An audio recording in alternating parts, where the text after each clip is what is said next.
क्या हाल है? ठीक हो सब लोग?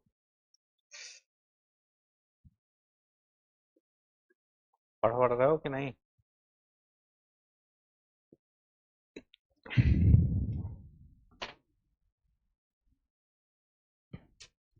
कितने घंटे तुम लोग पढ़ते हो? हम्म? ईमानदारी बताना। कितने घंटे पढ़ते हो? हम्म? ऑप्शन देना पड़ेगा क्या? लिख दूं?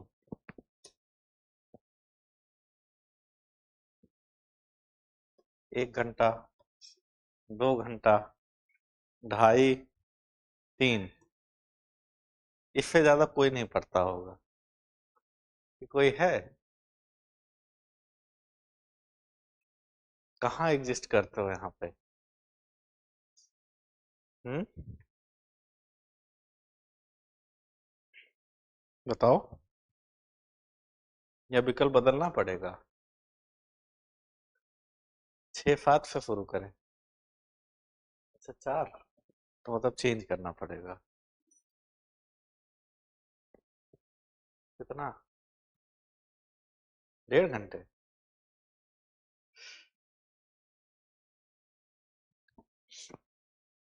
आजकल इंटरव्यू, सुबह से मेंस इंटरव्यू, इंटरव्यू वाले बच्चे, और ज्यादा दिन दिया नहीं है। 16 से इंटरव्यू शुरू है। अब जिसने कभी इंटरव्यू तैयारी नहीं की, अब उनको ये है कि सर हावी क्या लिखें। आधे लोग हावी में परेशान है, सबके साथ है ये इशू। कोई कहता है सर मुझे साइकिलिंग पसंद है, लास्ट टाइम कब चलाई थी सर? 2 साल पहले। तो ऐसे आते हैं। कोई कहता है सर मुझे माउंटेन क्लाइंबिंग पसंद है, कब किया था सर? 6 साल पहले जब मैं वहां पढ़ता था तब मैं जाता था सर। फिर उसके बाद कुछ हॉबी बनी ही नहीं सर। तो आप लोग एक हॉबी कोई बना लो। अगर हो तो अच्छी बात है, नहीं हो तो एग्जाम के लिए बना लो। ठीक है। हम लोग क्या पढ़ रहे थे? रशियन रिवॉल्यूशन, रसिया की क्रांति। तो हमने क्या बताया था कि रसिया की क्रांति क्यों हुई, उसके पीछे के कारण कौन कौन से थे? तो हमने क्या बताया था? एक तो आर्थिक कारण, धार्मिक कारण, ऐसे हमने कारणों में उसके उसको तोड़ के बताया था। हमने फिर बताया था कि क्या कारण रहा कि रूस में क्रांति हुई। तो जैसे हमने राजनीतिक कारण कुछ हमने रसिया के संदर्भ में देखे, कुछ बाह्य कारण थे जिनका प्रभाव रसिया पे पड़ा। तो हमने क्या बताया था कि आइडियोलॉजिकल रीजन कुछ थे ना, जो विचारधारात्मक कारण थे। तो वो कौन से विचार थे? तो समाजवादी विचारधारा का क्या होना, प्रसारित होना। कहाँ से वो विचार उत्पन्न हुआ था? यूरोप से। यूरोप से उत्पन्न हुआ और कहाँ पहुंच रहा है? रसिया में पहुंच रहा है। रसिया में व्यवस्था कौन सी है? तो मोनार्की है, राजतंत्र है। वो विचार कहाँ पहुंचा? रसिया में। रसिया में वो विचार पहुंच रहा है तो कहीं ना कहीं एक अवेयरनेस पहुंच रही है किसके बीच? तो हमने कहा कि वहां जो इंडस्ट्रीज थी उसके जो लेबर थे, भाई वो कह रहा दुनिया के मजदूरों एक हो जाओ। क्या कह रहा है कार्ल मार्क्स? कि दुनिया के मजदूरों एक हो जाओ। तो वो ये नहीं कह रहा कि यूरोप के मजदूरों एक हो जाओ, रसिया के मत एक होना। वो दुनिया के मजदूरों से आह्वान कर रहा है। तो उसका प्रभाव रूस पर भी पड़ेगा ना। तो संगठित वहां श्रमिक क्या होंगे? संगठित होने लगेंगे, क्योंकि एक्सप्लॉयटेशन क्या है, हर जगह है। वो भी संगठित होने लगेंगे। उसके बाद क्या है? वहां असमानता रूस में क्या है? असमानता बहुत ज्यादा है। कैसी असमानता हमने बताई थी? कैसी असमानता हमने बताई थी रूस में? हमने क्या बताया कि जो जो लैंड है, लैंड सबसे ज्यादा किसके पास है? तो हमने बताया चर्च के पास है। जो सामंत हैं वहां उनके पास है। किसान है उनके पास जमीन का राइट है ही नहीं। तो उनका एक्सप्लॉयटेशन हो रहा है। और ये क्या है? एक इनइक्वलिटी क्रिएट हो गई है ना रसिया में, तो उस कारण से भी क्या होगा, इस क्रांति को बल मिलेगा। राजनीतिक कारण में हमने क्या बताया, मोनार्की, एक व्यक्ति सारे निर्णय लेगा, तो सारे निर्णय अगर एक व्यक्ति लेगा तो गलत होने के चांस क्या होंगे, बढ़ जाएंगे। निरंकुश राजतंत्र है, वो इनके अधिकारों को अधिकार नहीं समझता है, वो नहीं मानता है, वो उसके जो अधिकार हैं वही हैं केवल। तो ये क्या होगा, धीरे धीरे प्रेशर क्रिएट करेगा, वहां पर क्या होगा, प्रेशर बनेगा, और प्रेशर का कारण, प्रभाव क्या होगा कि क्रांति हो जाएगी, कि अब राजतंत्र को यहाँ हटाओ, दूसरी व्यवस्था हमें स्थापित करनी है। उसी में जापान वाले कभी कभी अटैक कर दिया करेंगे, हमने बताया था। तो कहीं ना कहीं ये भाव विकसित होगा कि हमारा कुछ है ही नहीं है, जो जो मन कर रहा है इधर उधर से दबाव बना रहा है हमारे ऊपर, तो चीजें क्या होंगी, वहां परिवर्तित हो जाएंगी। उसी में कुछ लीडर्स उभर आएंगे। अब वो लीडर क्या करेंगे, जो लीडर उभर रहे हैं वो लीडर क्या करेंगे, वो समाजवादी विचारधारा का प्रसार करेंगे। ठीक है, किसके खिलाफ, राजतंत्र के खिलाफ, मतलब मोनार्की के खिलाफ। तो हमने क्या बताया, लेनिन स्टालिन जैसे लीडर आएंगे। तो इसको थोड़ा सा और डिटेल में तुम लोग थोड़ा सा लिखो,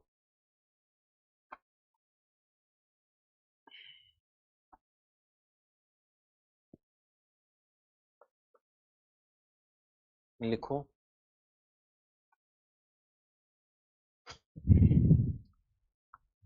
रशियन रिवॉल्यूशन लिखो।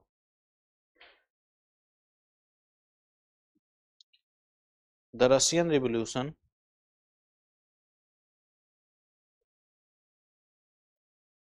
ऑफ 1917, रूस की क्रांति 1917 की एक ऐतिहासिक घटना थी। Russian revolution of 1917 was a historical event,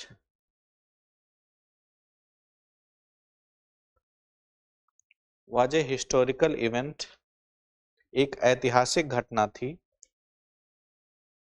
जिसने न सिर्फ रूस जिसने न सिर्फ रूस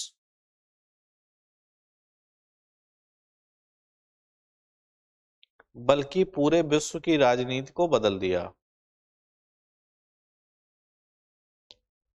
That transformed not only Russia but global politics, जिसने न सिर्फ रूस बल्कि पूरे विश्व की राजनीति को बदल दिया। Historical event that transformed not only Russia but global politics.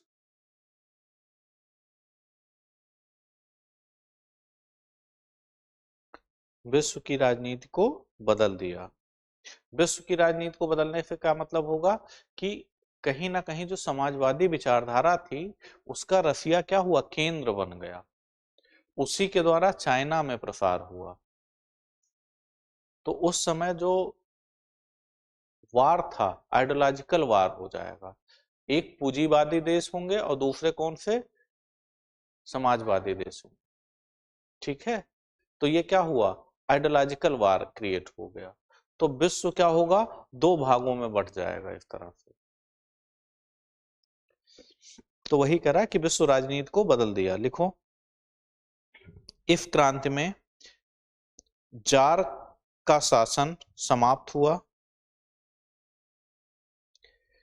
It ended the rule of the, jar की स्पेलिंग TSAR, हिंदी में जार कहा जाता है, ठीक है, इंग्लिश में TSAR। It ended the rule of jar, jar कौन है, ब्रैकेट में एम्परर, सम्राट है, वहां के जो राजा थे उनको जार कहा जाता था। And established the world first communist state, and established the world first communist state, लिख लिया, समाप्त हुआ और दुनिया का पहला साम्यवादी देश स्थापित हुआ। अब हमने क्या बताया था कि साम्यवाद एक क्या है, एक आदर्श है ना, वो कभी हो नहीं सकता। तो इसका नेचर क्या है, इसका नेचर है समाजवादी, लेकिन वो क्या कहते हैं कि हम कम्युनिस्ट कंट्री, ठीक है। नेचर कैसा है, सोशलिस्ट है। हमने क्या बताया, सोशलिस्ट का एक एक्स्ट्रा वर्जन है, ठीक है। कौन सा, कम्युनिज्म। तो ये देश क्या कहते हैं अपने आप को कि हम कैसे कंट्रीज हैं, हम कम्युनिस्ट कंट्रीज, ठीक है। आइडियोलॉजी वहां चलती कौन सी है, सोशलिस्ट वाली ही, ठीक है।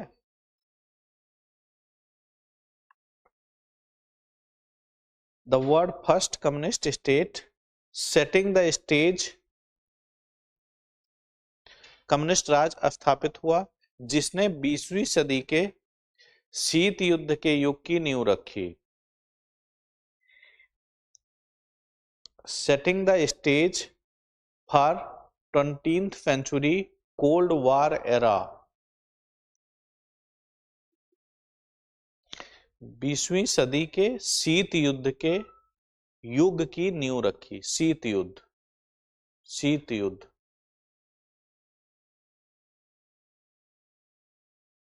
Setting the stage for the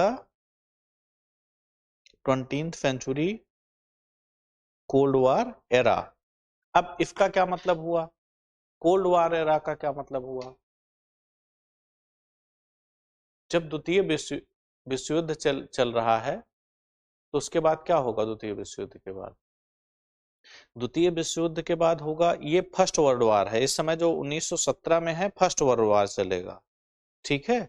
फिर क्या होगा, सेकेंड वर्ल्ड वॉर चलेगा। तो जब सेकेंड वर्ल्ड वॉर होगा तो उसमें क्या होगा कि जितने बड़े देश हैं, जैसे रसिया हो गया, अमेरिका हो गया, ब्रिटेन हो गया, ये एक साथ ये एक साथ लड़ रहे हैं, ठीक है। ये क्या है, एक साथ लड़ रहे हैं सब। और दूसरे में कौन है, दूसरे में और देश हैं कुछ, जैसे फ्रांस हो गया, जर्मनी हो गया, ये सब है। अब देखो वहां जब वार हो रहा है तो सिचुएशन ये होगी कि जो शीत युद्ध का मतलब क्या है, शीत युद्ध का मतलब कोल्ड, मतलब वार नहीं है, प्रत्यक्ष युद्ध नहीं है, लेकिन तैयारी खूब चल रही है, ठीक है। वो रसिया वाले बम बनाएंगे तो वो कहेंगे कि ये बमों की माँ है, तो वो बनाएंगे तो कहेंगे ये बमों का बाप है, फादर ऑफ ऑल बम्स, ठीक है। ये कब हो रहा है, कोल्ड वार सेशन में हो रहा है। और कब होगा, जब आजादी के, भारत के आजादी के बाद वाला सेशन जो चलेगा ना, मतलब सेकेंड वर्ल्ड वार उस समय खत्म हो रहा है। तो सेकेंड वर्ल्ड वार खत्म होने के बाद जो आइडियोलॉजिकल वार चलेगा उसको क्या कहा जाएगा, शीत युद्ध। और उसके केंद्र में कौन होगा, रसिया होगा। रसिया अमेरिका साथ लड़ रहे थे और अमेरिका अमेरिका ने क्या किया, जापान पे बम गिराया उस समय। और उस समय रसिया मजबूत स्थिति में था। अमेरिका ने जैसे ही जापान पर बम गिराया तो दोनों साथ लड़ रहे थे, तो दोनों साथ लड़ रहे थे तो भाई अपने जो तुम्हारे साथ लड़ रहा है उसको तो बताना चाहिए कि मैं ये करने वाला हूं उनके साथ। अमेरिका ने नहीं बताया, तो रसिया को लगा कि चूंकि आइडियोलॉजिकल डिफरेंस था, वो कौन से देश थे, कैपिटलिस्ट, और ये सोशलिस्ट, तो आइडियोलॉजिकल वार था, लेकिन हित क्या थे, दोनों के एक साथ आ गए थे तो एक साथ लड़ रहे थे, ठीक है। अंतर था दोनों में, आइडियोलॉजिकल डिफरेंस था, एक साथ लड़ रहे थे। लेकिन जैसे ही ये बात हुई तुरंत रसिया ने कहा कि तुमने हमको क्यों नहीं बताया, इतना बड़ा मतलब बम, एटम बम गिराने जा रहे हो, हमको बताया नहीं, हम तुम्हारे साथ लड़ रहे थे तो हमको तो बताना था। तो उसने नहीं बताया। तो रसिया को ये लग गया कि इसने परमाणु बम बना लिया है, उसका प्रयोग करके ये जापान पर मुझे डराना चाह रहा है। तो कहा तुम हमको डराना चाह रहे, यहीं से कहीं ना कहीं फिर वर्ल्ड ऑर्डर चेंज होगा।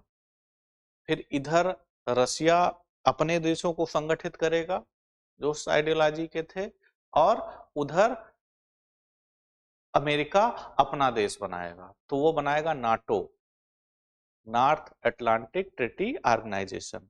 वो कहेगा कि एक पर अटैक, नाटो के किसी सदस्य पर अटैक सब पर अटैक माना जाएगा।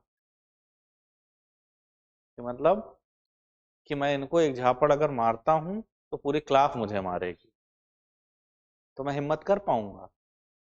नहीं कर पाऊंगा ना। तो वो अलायंस बनाते हैं, क्या नाम होता है? नाटो। और किसके खिलाफ? तो रसिया के खिलाफ, या रसिया का जो अलायंस था उसके खिलाफ। रसिया अलायंस बनाएगा, वो बनाएगा वारसा। वारसा पैक्ट अलग है, आ जाओ। हाँ, वारसा एक अलायंस बनाएगा, ठीक है। हालांकि वारसा पैक्ट में ही है वो बातें, ठीक है। तो वारसा क्या है? वारसा ये लोग संगठन बनाएंगे, उसमें भी यही आइडियोलॉजी हावी होगी कि एक पर अटैक सब पर अटैक माना जाएगा। तो विश्व क्या होगा? दो खेमों में बट जाएगा। और उसी बीच क्या होगा? भारत जैसे देश स्वतंत्र हो रहे होंगे। भारत, चाइना, अफ्रीका के बहुत सारे देश आजाद हो रहे होते हैं। द्वितीय विश्व युद्ध के बाद जो कॉलोनी थी वो समाप्त होने लगेगी, क्योंकि यूरोप के सारे देश कमजोर हो जाएंगे ना। यूरोप के सारे देश क्या होंगे? धीरे धीरे कमजोर हो जाएंगे। सेकेंड वर्ल्ड वार के बाद ब्रिटेन की स्थिति खराब हो जाएगी। जितने लोग वर्ल्ड वार लड़ रहे थे विश्व में, जिनकी कॉलोनीज थी, वो क्या हो गए? कमजोर हो गए। और जैसे ही कमजोर होंगे तो कॉलोनी स्वतंत्र होने लगेंगे धीरे धीरे। तो इंडिया है, अफ्रीका है, साउथ ईस्ट एशिया के देश हैं, श्रीलंका है, सब नए स्वतंत्र होंगे। तो सब चाहेंगे, नाटो वाले चाहेंगे कि हमारे में मिल जाए, और वारसा वाले चाहेंगे कि हमारे में मिल जाए, क्योंकि संगठन क्या होगा? तभी तो मजबूत होगा। तो इन लोगों को लगता है कि अभी तो हम इन्हीं के चंगुल से छूटे हैं, इन्हीं लोगों की चंगुल से इतने दिन बाद, 200 साल बाद हम छूट पाए हैं, और फिर इनके किसी संगठन में शामिल हो जाएंगे तो फिर हमको एक्सप्लॉइट करेंगे ये लोग। तो इन देशों ने क्या किया? कहा नहीं, हम शामिल ही नहीं होंगे किसी गुट में, हमें दोनों लोगों से लाभ लेना है लेकिन हम शामिल नहीं होंगे। राइट। तो इन लोगों ने क्या बताया, बनाया? नैम बनाया। जो 9 स्वतंत्र देश थे, नए नए आजाद हुए देश थे, इन लोगों ने क्या बनाया? NAM, non aligning movement. ठीक है, इन लोगों ने क्या बनाया? गुट निरपेक्ष आंदोलन चलाया। गुट निरपेक्ष आंदोलन, नैम, नॉन अलाइन मूवमेंट। ये क्यों बनाया इन लोगों ने? ताकि प्रभाव ना पड़े कोई, हमारी जो विदेश नीति है उस पर प्रभाव, फॉरेन पॉलिसी पर प्रभाव ना पड़े, कि हम किससे तेल लेना है, हमें किससे, हमें दूसरे खनिज लेने हैं, किससे कौन सा सामान खरीदना है, किससे टेक्नोलॉजी लेनी है, ये कोई दूसरा ना बताए। हाँ, हमारा कंट्रोल हो अपने ऊपर। ऐसे में अगर हम किसी गुट में शामिल हो गए, हम अमेरिका वाले गुट में, नाटो में शामिल हो जाएंगे, तो ये लोग सपोर्ट करेंगे। वारसा के रसिया हमें क्यों सपोर्ट करेगा? तो हमें दोनों से लाभ लेना था, तो इसलिए हमने क्या किया, और वो ठीक भी था। नैम का मतलब ये कतई नहीं, न्यूट्रलिटी नहीं है ये। न्यूट्रल होना सही और गलत दो चीजें हैं। न्यूट्रल होने से मतलब ये है हमें किसी से मतलब नहीं है, तुम सही हो तुम गलत हो, उससे मुझे कोई मतलब नहीं। नैम का मतलब ये है कि हम सही गलत में भेद करेंगे, कि सही क्या है गलत क्या है, सदैव सही का साथ देंगे, लेकिन किसी संगठन में शामिल नहीं होंगे हम।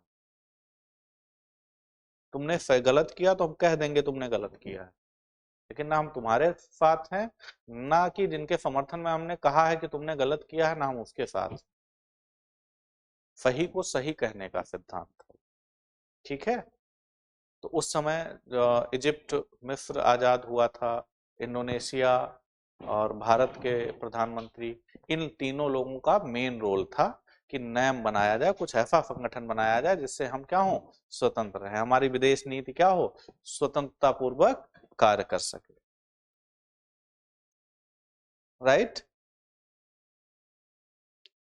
तो कहीं ना कहीं इसी रिवॉल्यूशन से ये सारी स्टोरी क्रिएट होना शुरू हो जाएगी। इसके केंद्र में कौन है? आइडियोलॉजी ही है ना। और आइडियोलॉजी कहां से आई? तो हम कहेंगे रसिया की क्रांति से। उसके बाद सेकेंड वर्ल्ड वॉर होगा, देन ये आइडियोलॉजी क्या होगा? स्पष्ट रूप से आपको दिखने लगी। कोल्ड वॉर का मतलब क्या होगा? इन लोगों में टेंशन बनी रहेगी, खूब टेंशन रहेगी, युद्ध नहीं हो रहा है लेकिन टेंशन बना हुआ रसिया और अमेरिका के बीच में। रसिया का मतलब यूएसएसआर और यूएसए, इनके मध्य क्या होगा? टेंशन बना रहेगा। वो इनके आसपास के देशों पर नियंत्रण बनाने का प्रयास करेंगे, जो रसिया के आसपास देश हैं। और रसिया वाले कहाँ नियंत्रण बनाने का प्रयास करेंगे? जो अमेरिका के आसपास हैं। तो अमेरिका के नीचे देखोगे क्यूबा है ना, क्यूबा में ये सब जाते हैं अपना वहां मिसाइल लगा देते हैं 1960 के आसपास रसिया वाले। और क्यूबा कहाँ है? अमेरिका के जस्ट बगल है, मतलब वहीं से मिसाइल फेंक के अमेरिका को मार दें तो अमेरिका क्या होता है? डर जाता है। तो लगता है कि अब वर्ल्ड वार हो जाएगा, फिर से थर्ड वर्ल्ड वार हो जाएगा। लेकिन एक अच्छी बात है, जैसे हम कहते हैं कि परमाणु बम क्या करता है? विनाश करता है। हाँ, वेपन ऑफ मास डिस्ट्रक्शन कहा जाता है इसको, weapon of mass destruction, WMD। ठीक है। लेकिन आप देखो, दो विश्व युद्ध हुए, उसके बाद सब देशों ने लगभग मतलब परमाणु हथियार बना लिए, एटम बम सबने बनाए। उसके बाद कोई वर्ल्ड वार हुआ? पहला वर्ल्ड वार कब हुआ था? 14 से 19 तक चला। दूसरा 39 से 45 तक चला। इतने कम समय में दो वर्ल्ड वार हो गए। उसके बाद क्या चल रहा है? 2026। इतने साल से कोई वर्ल्ड वार हुआ? क्योंकि सब जानते हैं कि अगर शुरू हुआ तो कोई नहीं बचेगा, सिर्फ विनाश जीतेगा। इसमें कोई जीतेगा नहीं। परमाणु जब एटॉमिक वार होगा तो इसमें कोई जीतेगा हारेगा नहीं, सिर्फ विनाश होगा। इसलिए वार नहीं हो रहा।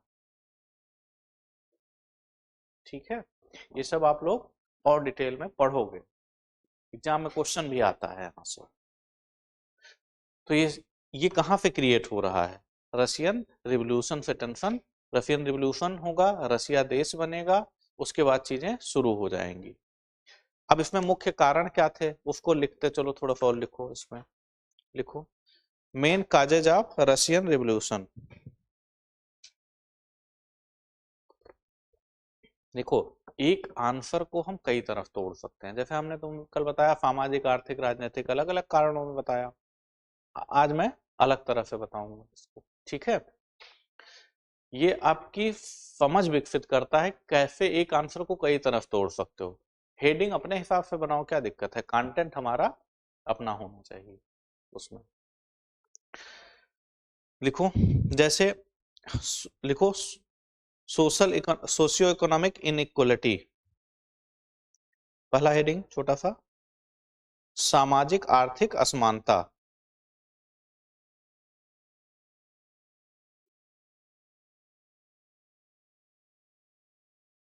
सोशियो इकोनॉमिक इनइक्वलिटी, सामाजिक आर्थिक असमानता।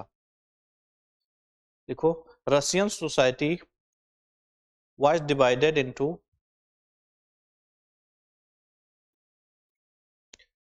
रूसी समाज, जार, कुलीनबर्ग, पादरी। Russian society was divided into the jar, nobility,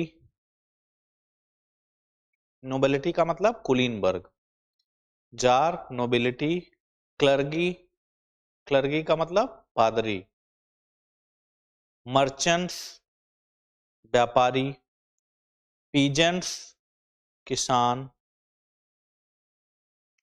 and workers, और श्रमिकों में बटा हुआ था।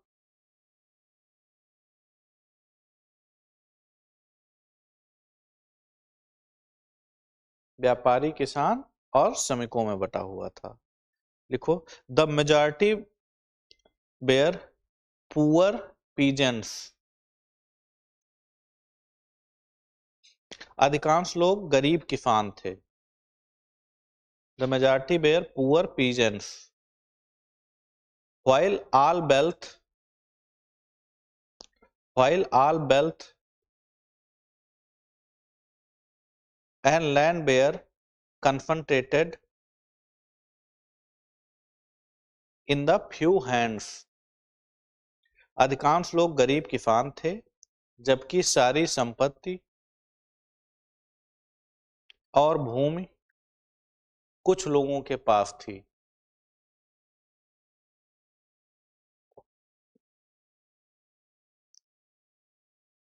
लिख लिया। While all wealth and land were concentrated in the few hands, लिख लिया सबने। तो इन फ्यू हैंड्स, कुछ हाथों में, जैसे हाथों में क्या, तो हमने क्या बताया, कौन लोग थे, नोबिलिटी के लोग और क्लर्गी, यानी सामंत और किसानों के पास क्या थी, जमीनें ज्यादा थी, और किसान क्या थे, श्रमिक बनकर रह गए थे। जमींदार जो क्लर्गी है उसने भी एक्सप्लॉयटेशन किया, और जो सामंत थे उन्होंने भी एक्सप्लॉयटेशन किया। ठीक है, तो इस कारण से क्या हुआ, एक असमानता विकसित हो गई थी। तो एक ये कारण हो गया। दूसरा लिखो,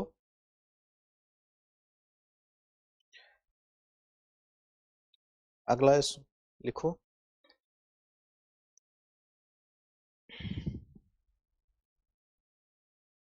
जार निकोलस सेकंड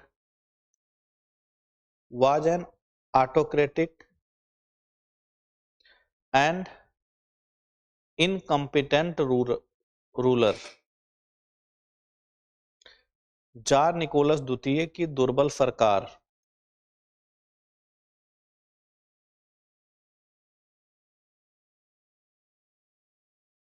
द्वितीय की दुर्बल सरकार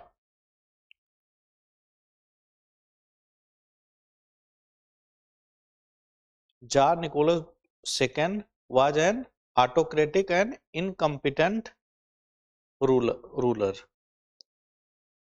आगे लिखो इसमें,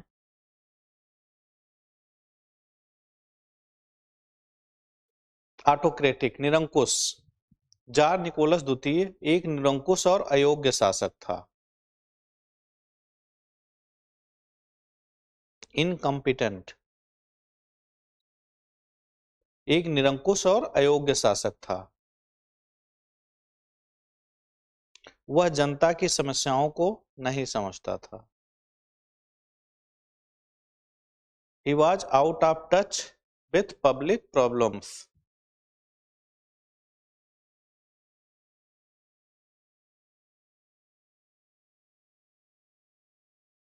He was out of touch with public problems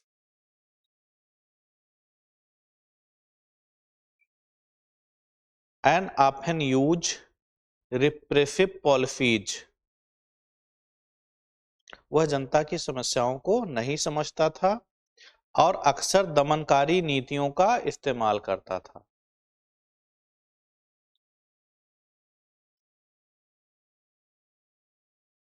Often use repressive policies, repressive policies, REPRESSIV, repressive policies।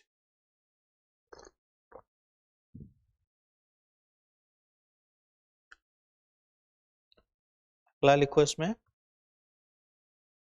लिख लिया,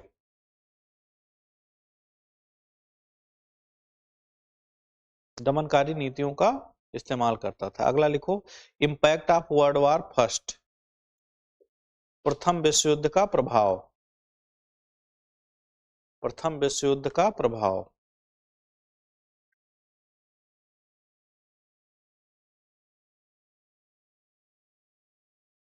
तो हमने क्या बताया था कि प्रथम विश्व युद्ध में क्या हुआ था, बहुत ज्यादा नुकसान हुआ था रशिया का।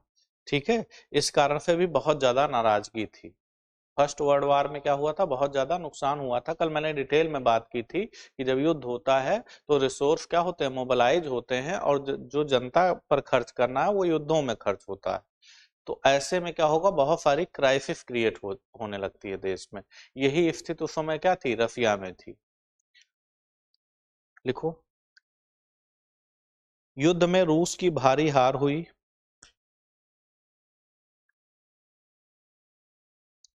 रसिया suffered heavy losses in the war with million of soldier dead. युद्ध में रूस की भारी हार हुई, लाखों सैनिक मारे गए। With million of soldier dead. Economy collapsed, the economy collapsed. अर्थव्यवस्था खराब हो गई।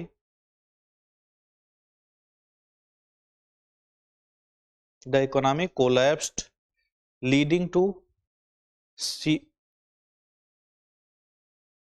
Dead comma. The economy collapsed leading to comma the economy collapsed leading to severe shortage of food and essentials। अर्थव्यवस्था गड़बड़ हो गई या खराब हो गई, खाने पीने की चीजों की कमी हो गई,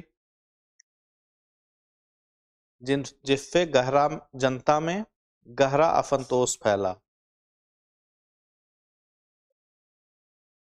severe shortage of food and essentials, खाने पीने की चीजों की कमी हो गई जिससे जनता में गहरा असंतोष फैला। काजिंग डीप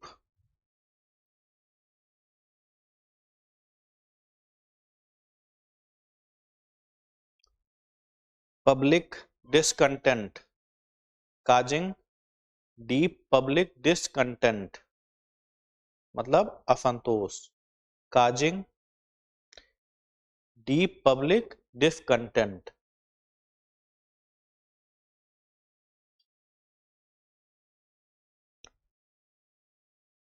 और लिखो, लिख लिया आपने? लिखो, इंडस्ट्रियलाइजेशन एंड वर्कर्स इशूज।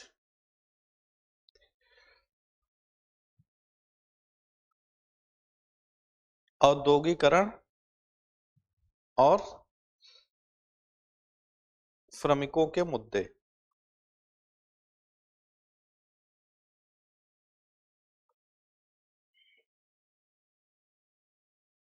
लिखो, डिस्पाइट रैपिड इंडस्ट्रियलाइजेशन, तेजी से औद्योगिकरण के बावजूद, तेजी से औद्योगिकरण के बावजूद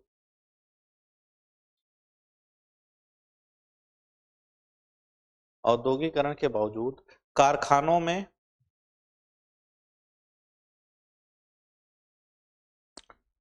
मजदूरों की भयानक हालात।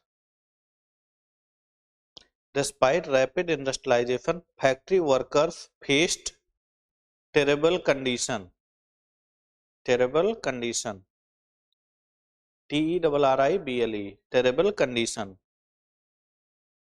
long, comma, long work hours and very low wage।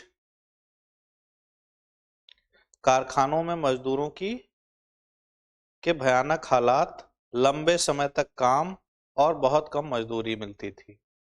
ठीक है, मतलब क्या था, सोशल कंडीशन इनकी क्या थी, बहुत बेकार थी। वहाँ जो दशाएं होती हैं रहने की, वो क्या थी, बहुत बेकार थी। खाने पीने की कोई सुविधा नहीं थी, कोई सोशल सिक्योरिटी नहीं थी। ठीक है, एक्सीडेंट होने पर कुछ नहीं था इस तरह का। सिर्फ क्या करना था, वो मशीन बनकर रह गए थे, उस इंडस्ट्री की एक मशीन बनकर रह गए थे। हम्म फंडामेंटल राइट उस समय नहीं है, उस समय कोई राइट नहीं है, तभी तो आंदोलन हो रहा है। अभी कोई एक्सीडेंट होता है तो ये होता है कि कंपनी वाले परिवार को 10 लाख देंगे, इलाज का खर्च बियर करेंगे। ये सब क्यों होता है? ताकि इस तरह का दबाव कोई ना बने।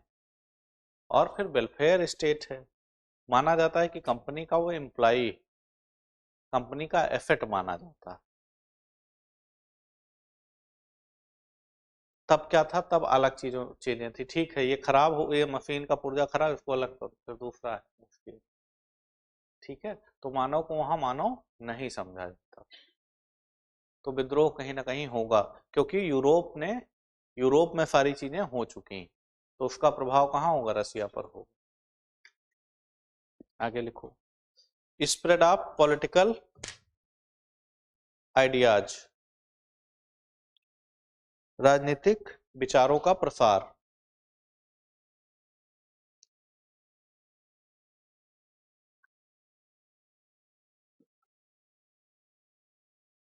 राजनीतिक विचारों का प्रसार। The idea of Karl Marx and influence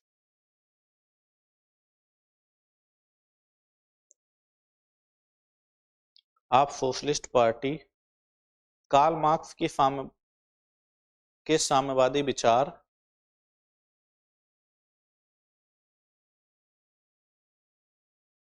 और समाजवादी दलों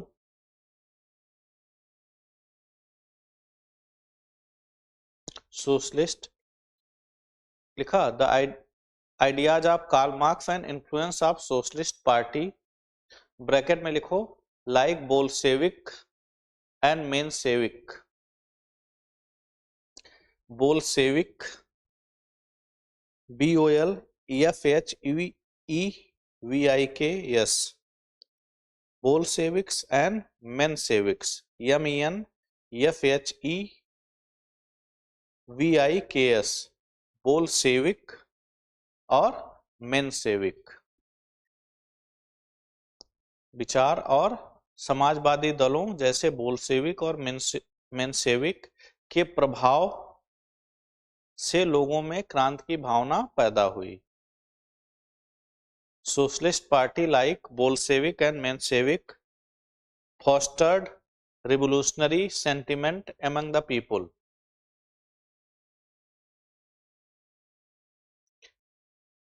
जैसे बोल्शेविक और मेनशेविक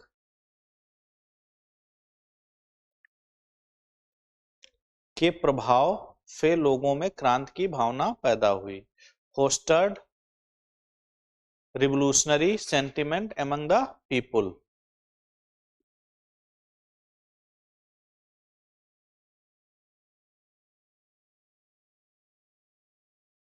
ठीक है। तो ये सब क्या है? अब उसी में आगे कौन सा जोड़ लो? Political reason. तो पॉलिटिकल रीजन में क्या है? लिखो मोनार्की। पॉलिटिकल रीजन में क्या लिखोगे? मोनार्की। केवल ऐसे मोनार्की लिख लो कि राजतंत्र है, राजतंत्र होगा तो एक्सप्लॉयटेशन होगा, इसके कारण क्रांति पैदा होगी। ठीक है, अब देखो, लिखो स्टेज ऑफ द, अगला हेडिंग लिखो स्टेज ऑफ रशियन रिवॉल्यूशन।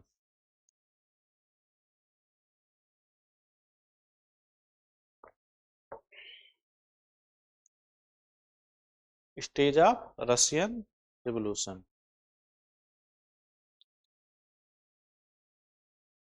देखो, जैसे रशियन रिवॉल्यूशन शुरू होगा तो कब होगा? ये शुरू तो पहले से हो जाएगा, 1905 से ही शुरू हो जाएगा। क्रांति कब होगी? 1917 में।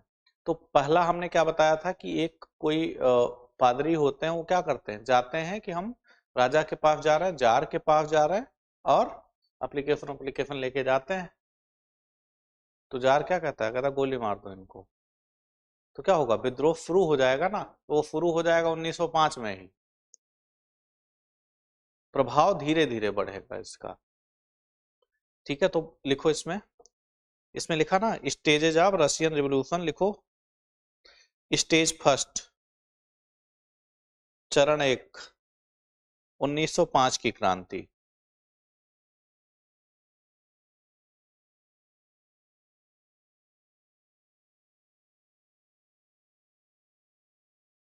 लिखो, this was a preview, this was a preview of the great 1917 revolution. यह 1917 की महान क्रांति की पूर्व की झलक थी। महान क्रांति के पूर्व की झलक थी।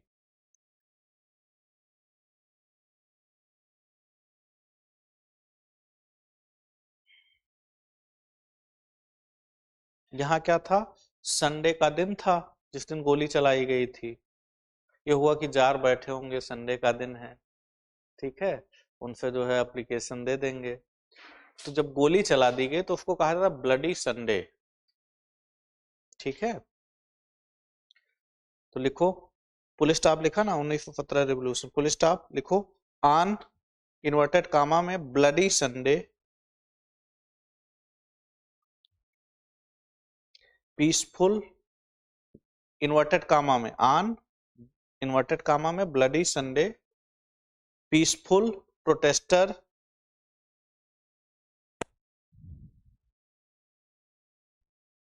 Bear suit set FHOT set at protesters shot FHOT shot at comma bloody Sunday नामक घटना में शांतिपूर्ण प्रदर्शनकारियों पर गोलीबारी हुई।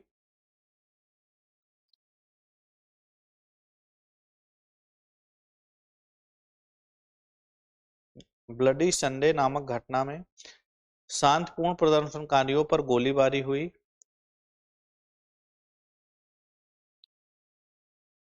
जिससे पूरे देश में विद्रोह फैल गया। शॉट एट लिखा, shot at comma leading to nation wide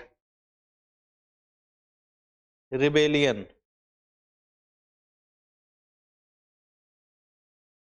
leading to nation wide rebellion, REBELLION, full stop, as a result, जिससे पूरे देश में विद्रोह फैल गया, लिख लिया। इसके परिणाम स्वरूप जार ने एक संसद, as a result the tsar was forced to create a parliament, to create a parliament, as a result the tsar was forced to create a parliament, bracket में ड्यूमा, ब्रैकेट में वहां की संसद को क्या कहा जाता है, ड्यूमा, DUMA, हिंदी में ड्यूमा लिखो, MA, create a parliament, bracket में ड्यूमा,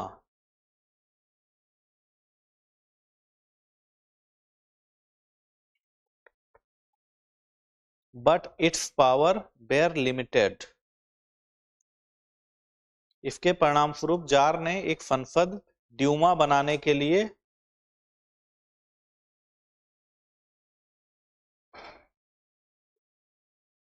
सहमत होना पड़ा, ड्यूमा बनाने के लिए सहमत होना पड़ा,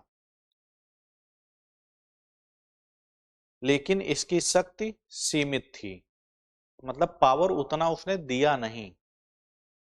संसद बनाने का क्या मतलब हुआ कि प्रतिनिधि आए, वो चुनाव करें कि कौन लीड करेगा, लेकिन उसने उतनी पावर नहीं दी, लेकिन शुरुआत हो गई, एक सदन क्या था, बन गया। जैसे हमारे यहाँ संसद है, वैसे वहां क्या है, ड्यूमा है, ठीक है। अगला लिखो, सेकेंड फेज,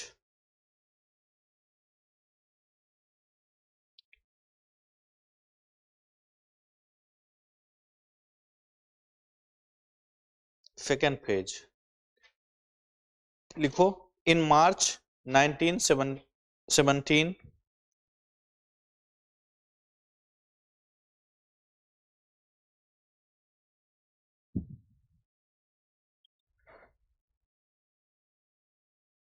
लिखो, ब्रैकेट में लिखो February in the old Russian calendar.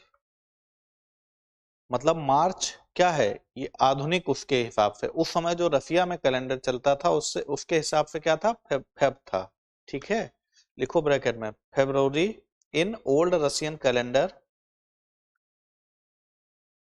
Bracket close कर दो। मार्च 1917 ब्रैकेट में पुराने रूसी कैलेंडर के अनुसार फरवरी में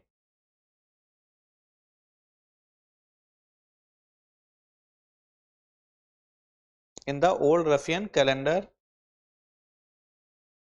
मास strike and protest over food shortage,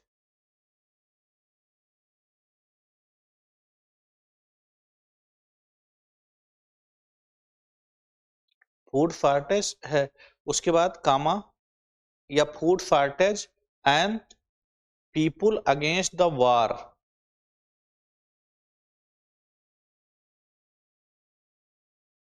लिखा। पुराने रूसी कैलेंडर के अनुसार फरवरी में खाने की कमी और युद्ध के विरोध में बड़े पैमाने पर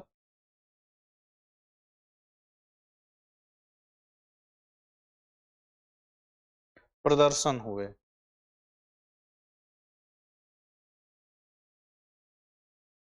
खाने की कमी और युद्ध के, वहां खाया क्या जाता था, ये पावरोटी नहीं आता है जो ब्रेड, यही खाते थे वहां। ठीक है, अधिकांश उधर आप देखेंगे तो इसी तरह का, हमारी तरह खाना वो लोग बना के नहीं खाते हैं ज्यादा।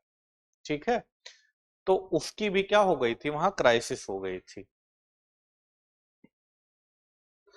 तुम लोग जो दाल चावल रोटी सब्जी पता नहीं क्या क्या खा के आते हो, उसके बाद नींद आती है। लिखो, लिख लिया। The people against the war, people against the war क्या लिखा, बड़े पैमाने पर प्रदर्शन हुए। आगे लिखो, the army stopped supporting the jar, सेना ने जार के साथ देना बंद कर दिया। सोचो, सेना ही अगर साथ नहीं होगी तो फिर व्यवस्था नहीं चल पाएगी ना, सेना का साथ होना क्या है, जरूरी है। तो सेना ने ही साथ देना बंद कर दिया। भारत आजाद जब हुआ तो उस समय क्या था कि आप देखेंगे कि सेना के लोग विद्रोह कर रहे थे, नौसैनिक विद्रोह होने लगे, जो मिलिट्री थी वो विद्रोह करने लगी, कुछ लोग आजाद हिंद फौज में शामिल हो गए।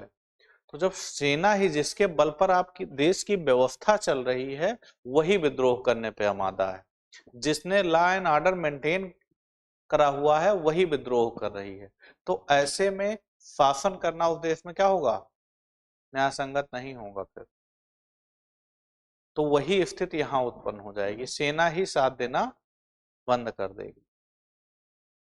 भाई सेना से कहते थे इसको बांध के टांग दो, तो विरोध कोई कर पाएगा, सेना तुमको बांध के टांगने के लिए तैयार है। तो कहीं ना कहीं क्या था, तो एक डर भी बैठ गया जार के मन में, ये दिक्कत हो जाएगी। सेना साथ देना छोड़ दिया सेना ने। अभी तक ड्यूमा उसने बनाया था लेकिन पावर अभी भी उसके हाथ में ज्यादा था। जैसे उसको कहते हैं कि पपेट गवर्नमेंट, ठीक है, पपेट गवर्नमेंट कहा जाता है ना, कि मेरी तरफ से ये शासन करेंगी, तो पपेट गवर्नमेंट है, मैं कहूंगा तो इनका शासन समाप्त हो जाएगा। तो इस तरह से था जो पहले गठन किया गया था ड्यूमा का, ज्यादा पावर दी नहीं गई थी वास्तव में उसमें। लिखो आगे, कहां तक लिखा, the army stopped supporting the jar, सेना ने जार का साथ देना बंद कर दिया। देखो, जार निकोलस द्वितीय को सिंहासन छोड़ना पड़ा। Tsar Nicholas second was forced to abdicate.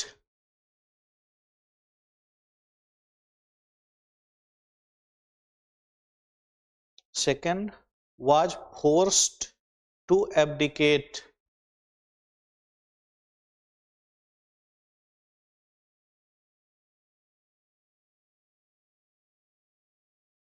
लिखो, the old monarchy ended. The old monarchy ended. सिंहासन छोड़ना पड़ा। राजशाही शासन समाप्त हो गया। राजशाही शासन समाप्त हो गया। एक अल्पकालिक अनंतिम सरकार सत्ता में आई। A short lived provisional government came to power.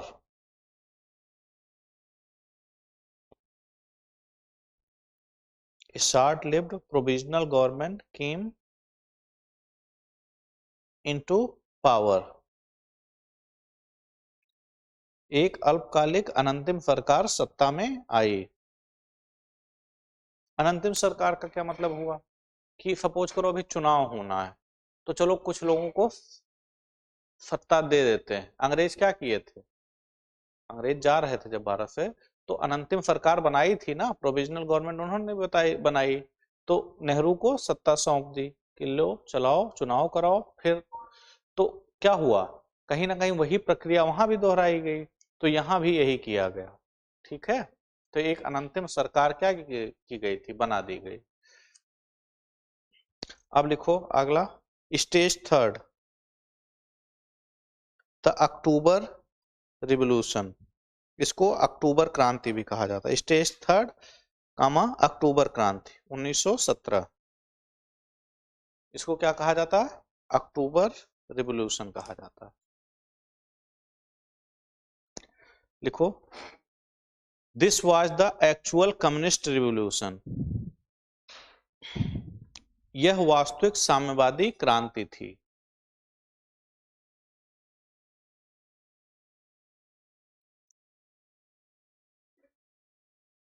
This was the actual communist revolution. यह वास्तविक साम्यवादी क्रांति थी। Led by Vladimir Lenin. Vladimir Lenin के नेतृत्व वाली बोल्शेविक पार्टी ने नवंबर 1917 में सशस्त्र विद्रोह करके अनंतिम सरकार को उखाड़ फेंका। Led by Vladimir Lenin, the Bolshevik party staged staged staged an armed insurrection in party staged staged an armed insurrection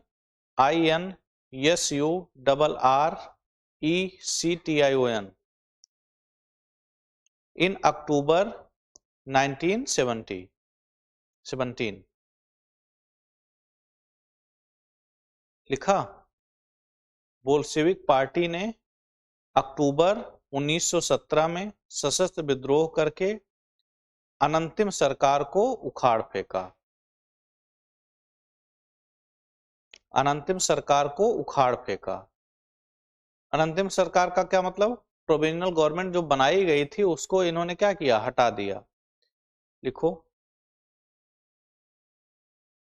in October and overthrew the provisional government.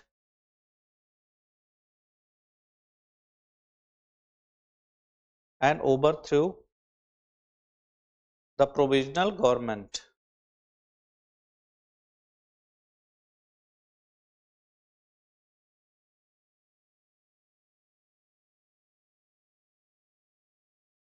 लिखो, दे सीज्ड पावर,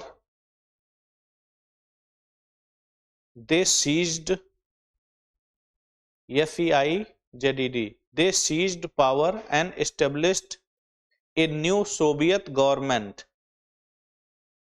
उन्होंने सत्ता पर कब्जा कर लिया। They seized, FEIZED, they seized power and established a new Soviet government. लिख लिए, new Soviet government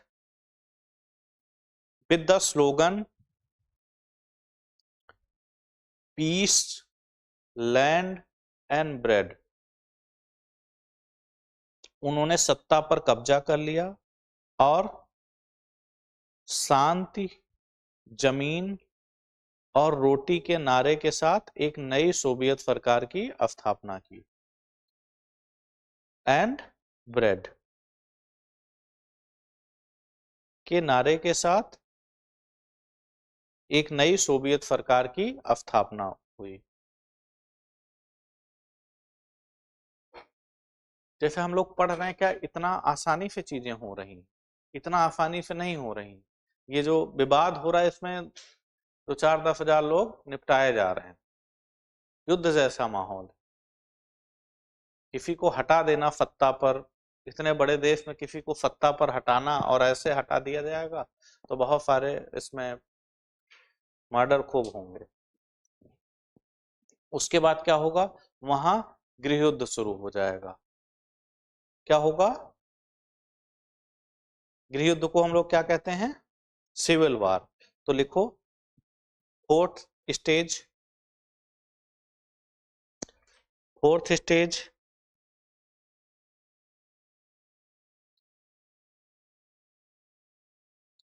the Russian civil war 1918 to 1922।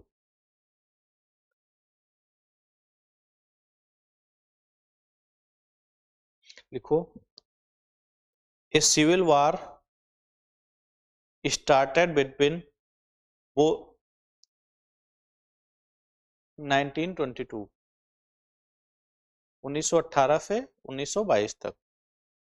लिखो, a civil war started between Bolsheviks, BOLSHEVIKS, Bolsheviks, बोल्शेविकों, ब्रैकेट में लिखो रेड आर्मी, और विरोधी समूहों। विरोधी समूह में कौन है? White army. मतलब ड्रेस, सोचो ड्रेस कोड के साथ लड़ाई कर रहे थे लोग कि नहीं, पहले ड्रेस पहन के आओ फिर लड़ेंगे तुमसे। Civil war started between Bolsheviks, Red Army and their opponent, ब्रैकेट में white army.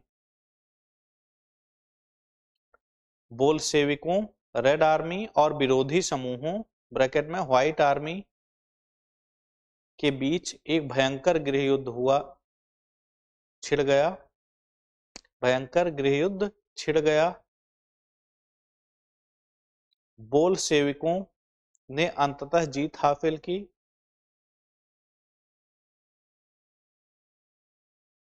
The Bolsheviks ultimately won,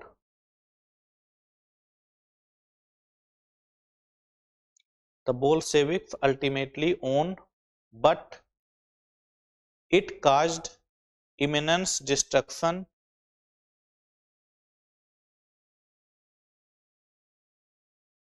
बोल्शेविकों ने अंततः जीत हासिल की, लेकिन इससे देश को भारी विनाश हुआ। अल्टीमेटली नहीं, the Bolshevik ultimately won comma but it caused immense destruction.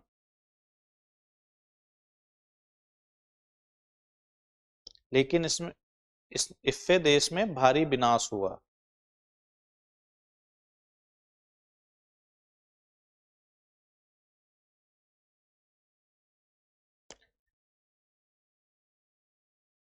लिखो, दिस लेड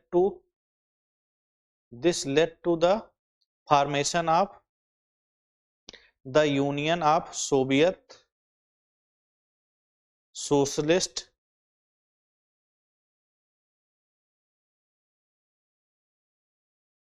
रिपब्लिक्स इन 1922। इसके बाद 1922 में सोवियत संघ का गठन हुआ।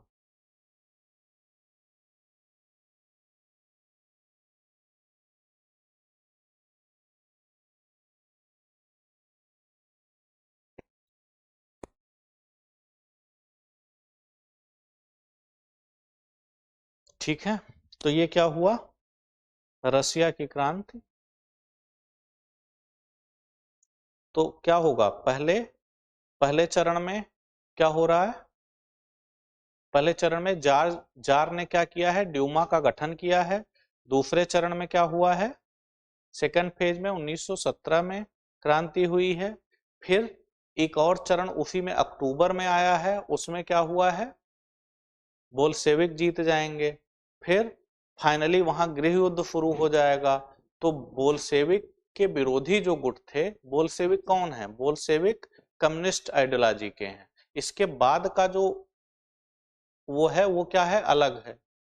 ठीक है, तो इन दोनों में क्या होगा, विवाद होगा आपस में, फिर बोल्शेविक क्या होंगे, सत्ता प्राप्त कर लेंगे। ठीक है, उनका जो इसके अपोनेंट पार्टी है उसका विचार क्या था, इनसे अलग था। ठीक है, तो इस तरह से ये क्रांति संपन्न होगी। अब इसका प्रभाव होगा कुछ, लिखो, इम्पैक्ट ऑफ रशियन रिवॉल्यूशन।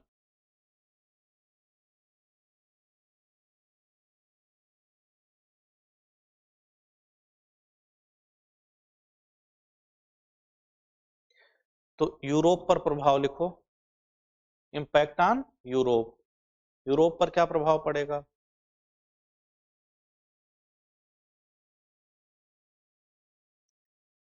अब देखो इसमें लिखो, पॉलिटिकल पोलराइजेशन एंड फियर, राजनीतिक ध्रुवीकरण और डर या भय। पॉलिटिकल पोलराइजेशन एंड फियर, राजनीतिक ध्रुवीकरण और डर। राजनीतिक ध्रुवीकरण क्या हुआ, क्योंकि या तो सोशलिस्ट या तो कैपिटलिस्ट, राइट। तो क्या हुआ, पोलराइजेशन हो रहा है ना, आइडियोलॉजी का पोलराइजेशन हो रहा है। और इस दौरान क्या हो रहा, बहुत हिंसा हो रही है। तो एक डर बना हुआ है, पूंजीपति अलग डरे हुए हैं और ये लोग अलग डरे हुए हैं, एक दूसरे से सबको डर है। इवन क्या हुआ था यूरोप में, जो यूरोप का हमने क्या बताया था, जो वेस्टर्न वाला भाग है वो कैपिटलिस्ट इकोनॉमी का था, और जो ईस्टर्न यूरोप था वो कैसा था, सोशलिस्ट इकोनॉमी का था। इस तरह का अंतर होगा, हो जाएगा, यूरोप ही दो भागों में बट जाएगा इस तरह से। और दोनों लोग क्या करेंगे, एक दूसरे को असुरक्षा के दृष्टि से देखेंगे। तो डर सब में बना होगा, दोनों एक दूसरे से डरेंगे। और कोई उसी में लीडर आएगा तो वो और डराएगा कि देखो कि तुम लोगों को मजदूर हो, तुम लोग जिंदा नहीं छोड़ना चाहता। ठीक है, तुम्हारी कीमत पर जिसने बनाया है सब, कार्ल मार्क्स जैसे लोग आएंगे भड़का देंगे। तो क्या होगा, असुरक्षा की भावना हो जाएगी ना। हमने क्या बताया था कि भारत, वहां के पूंजीपति कैपिटलिस्ट क्या थे, भारत में इन्वेस्टमेंट करने लगे, भारत में निवेश करने लगे। क्यों, क्योंकि उन्हें लग रहा था कि यहाँ हमारी हमारी पूंजी सुरक्षित ही नहीं है, विद्रोह होगा, हमको लूट लिया जाएगा, हमारा सब खत्म हो जाएगा। तो भारत में, इंडिया में इन्वेस्टमेंट करो, वहां सुरक्षित है पूंजी। ठीक है, तो रेलवे में, बैंकिंग सेक्टर में, जो बागानी कृषि है, चाय कॉफी रबड़, इसमें इन्वेस्टमेंट होगा। तो विश्व की कोई घटना है, प्रभाव भारत पर पड़ा। ठीक है, तो इस पे बहुत लिखाएंगे नहीं, इसको पॉइंट आउट करते चल रहे हैं, ठीक है। लिखो न्यू पॉलिटिकल आइडियोलॉजी, अगला पॉइंट इसमें लिखो न्यू पॉलिटिकल आइडियोलॉजी, नई राजनीतिक विचारधारा का उदय।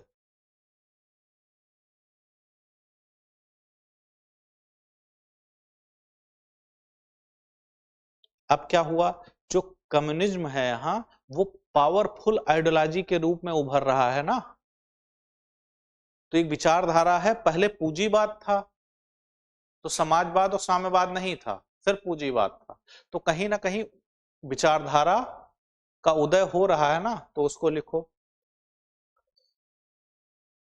कौन सी विचारधारा है, तो लिख लो सोशलिज्म एंड कम्युनिज्म, आगे ऐसे डैश करके लिख लो उसी के। अल्टरनेटिव आइडियोलॉजी, वैकल्पिक विचारधारा का उदय हुआ।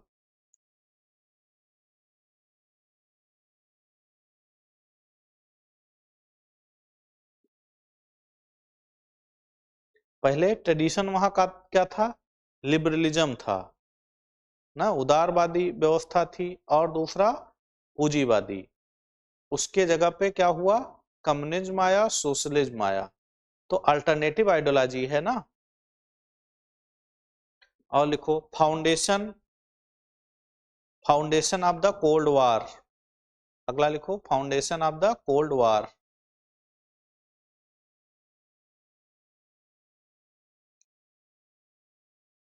Foundation of the cold war.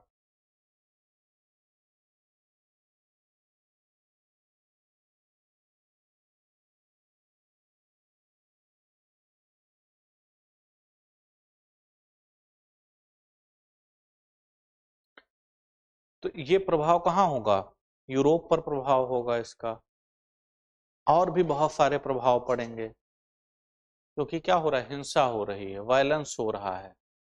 तो loss of life and property damage होगी ना, तो लिख लो loss of life and property.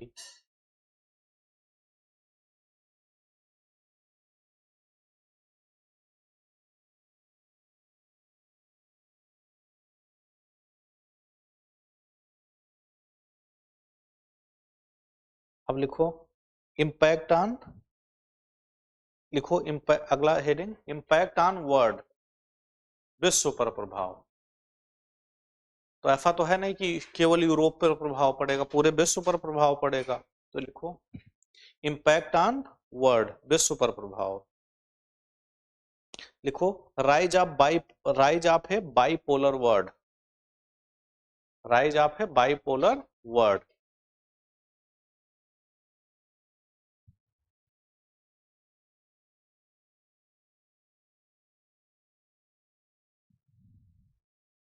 अब देखो इसमें क्या हुआ, यूएसए, बाइपोलर वर्ल्ड का क्या मतलब हुआ, जो कैपिटलिस्ट कंट्री हैं, सेकेंड वर्ल्ड वार के बाद रशिया का इमरजेंस, वो यूएसए का इमरजेंस होगा। देखो जब तक उपनिवेश है ब्रिटेन, ब्रिटेन के पास ज्यादा, तब तक क्या है, ब्रिटेन पावरफुल है। जैसे ही ब्रिटेन के उपनिवेश खत्म होंगे सेकेंड वर्ल्ड वार में, यूरोप कंगाल हो जाएगा, तो इमरजेंस किसका होगा, अमेरिका का, यूएसए का। तो यूएसए क्या है, एक पोल, यूएसए क्या है, एक पोल है। और दूसरा कौन है, यूएसएसआर, ठीक है। इधर दूसरा पोल कौन सा है, यूएसएसआर है। ये क्या है, ये किसका नेतृत्व कर रहा है, तो कैपिटलिस्ट कंट्री का, जो पूंजीवादी देश है,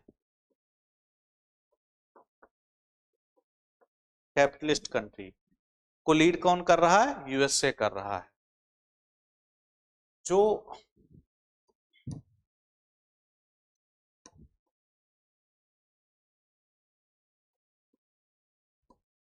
जो सोशलिज्म को फॉलो कर रहे हैं या समाजवादी देश हैं, उसका नेतृत्व कौन कर रहा है, यूएसएसआर कर रहा है, ठीक है।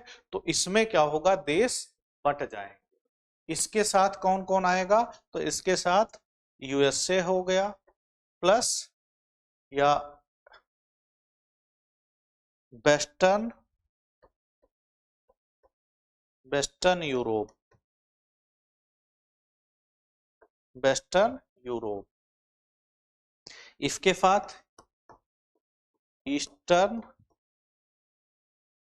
Europe, Russia, China. तो ये क्या होगा, आइडियोलॉजिकल डिफरेंस क्रिएट हो जाएंगे इसमें। क्लियर हो रहा? ये भी है कि क्या, तो सर सब क्लियर, ऑल क्लियर।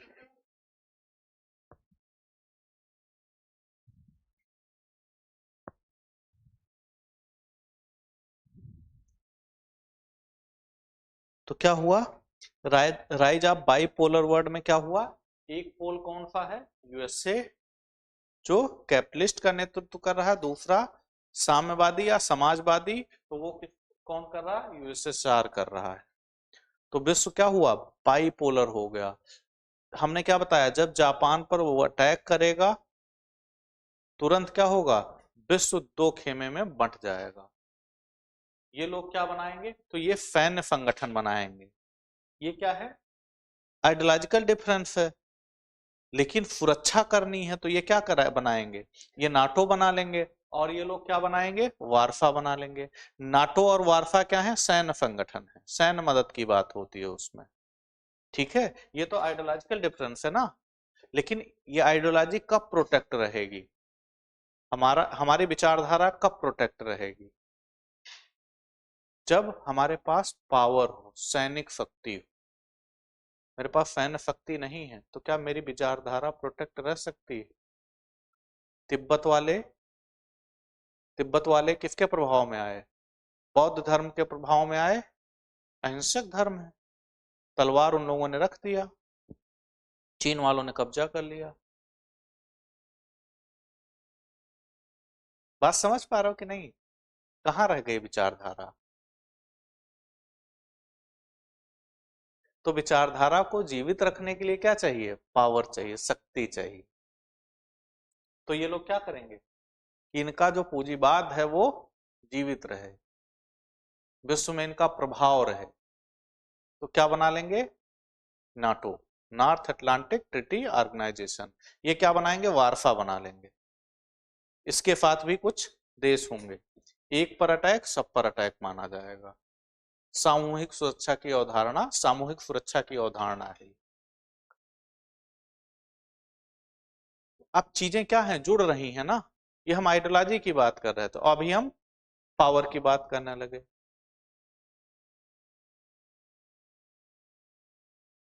अब अलग अलग विषयों में यही चीजें आप पढ़ते हो, यही कहानी वहां अलग से मिलेगी, लेकिन मूल में क्या है, यही है। और देखो, दो ध्रुवों का मतलब समझ पा रहे हो, पोल हो गए। विश्व में क्या है, दो सुपर पावर हैं उस समय, कौन था, रसिया, और दूसरा अमेरिका। अब क्या हो रहा है, अब रसिया की जगह, रसिया क्या हुआ, कमजोर होता चला गया, लेकिन इमरजेंस चाइना का हो गया। तो चाइना एक पोल के रूप में क्या है, चाइना रोल प्ले कर रहा है। फिर हम कहते हैं साउथ एशिया में, साउथ एशिया में, साउथ एशिया कैसा होना चाहिए, तो साउथ एशिया में कौन सा देश है, तो साउथ एशिया में भारत सबसे मजबूत है। भारत क्या चाहेगा कि साउथ एशिया में भारत के सामने कोई खड़ा हो, नहीं चाहेगा ना। तो भारत चाहेगा कि साउथ एशिया यूनिपोलर बना रहे, भारत का ही वर्चस्व हो।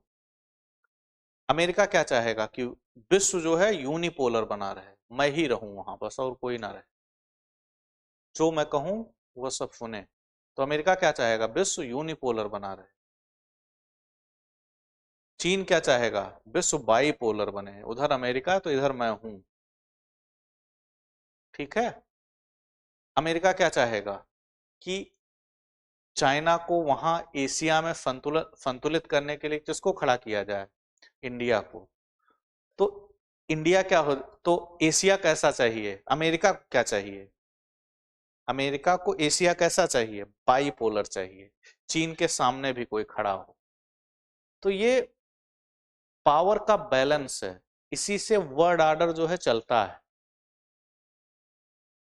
वो अभी सिनेरियो क्या चल रहा है वो अलग बात है, अभी ट्रम्प साहब क्या करते हैं वही जाने, ठीक है, लेकिन व्यवस्थाएं ऐसे ही चलती हैं, संतुलन से चलती हैं। समझ पा रहे हो कि नहीं बात को? चीन चाहे, अमेरिका क्या चाहेगा कि हिंद महासागर में चीन की ना चले, भारत की चले। भारत की अगर, भारत की हेजिमोनी होगी, भारत का वर्चस्व होगा अगर हिंद महासागर पर, तो अमेरिका चीन को यहां चेक कर पाएगा, रोक पाएगा। तो क्या करेगा वो, डियागो गार्सिया, वहां आइलैंड है हिंद महासागर में, वहां अपना नेवल बेस बनाया हुआ है, वहां अमेरिका की मिलिट्री रहती है। भारत भी बहुत सारे बेस अपने बनाएगा, चाइना भी बेस बनाने का इंडियन ओशन में प्रयास करेगा। तो इसी चेक और बैलेंस पे जो है वर्ल्ड ऑर्डर चल रहा है। चाइना भी अपना वर्चस्व जो है इंडियन ओशन में बढ़ाने का प्रयास करेगा। सब अपने आप को, अपने हितों को सुरक्षित रखना चाहते हैं और विश्व पे वर्चस्व बनाए रखना चाहते हैं, ताकि उनका ट्रेड और कॉमर्स क्या हो, सुरक्षित हो सके।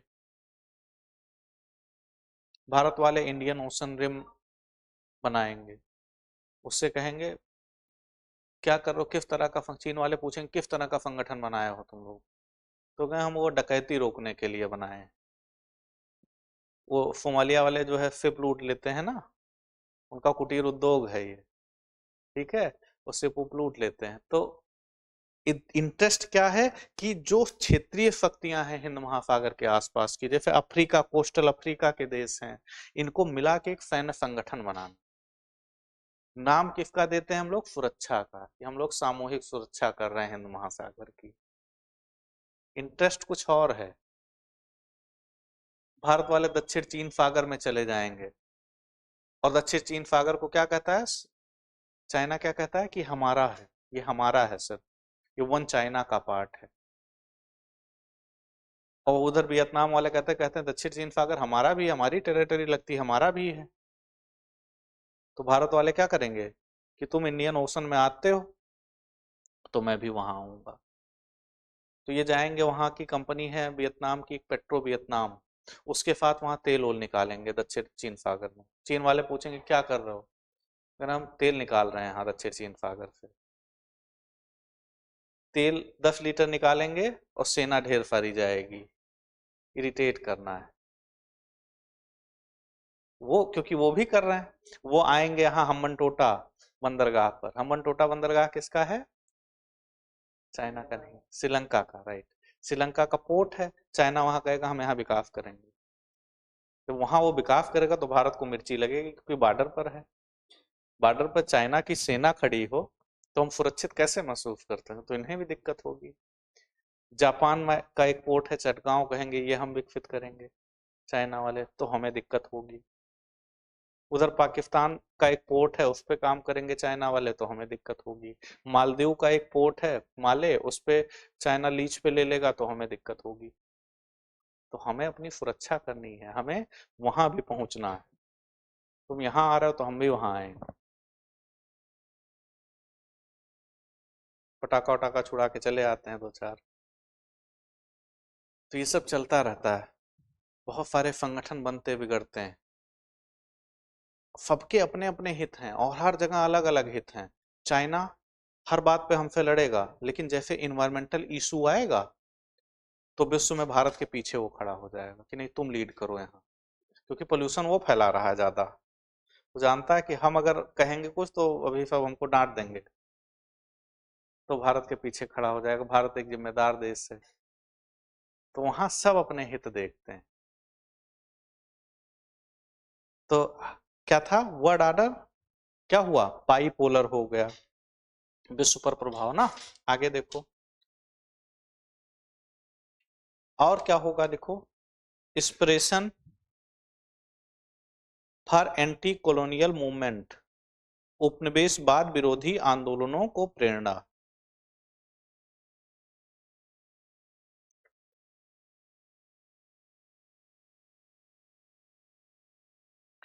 ठीक है, इस आंदोलन ने उपनिवेशवाद विरोधी आंदोलनों को प्रेरणा, inspiration for anti colonial movement, कि विश्व में जहां जहां क्या था, यूरोप के लोग शासन कर रहे थे, कहीं ना कहीं उनके खिलाफ एक सेंटिमेंट विकसित होने लगा, क्योंकि वहां भी गृह युद्ध हो रहा था ना, सिविल वार, क्रांति वहां हो रही थी रसिया में। तो वो क्रांतियां क्या है कि भी यहाँ भी क्रांति हो सकती है।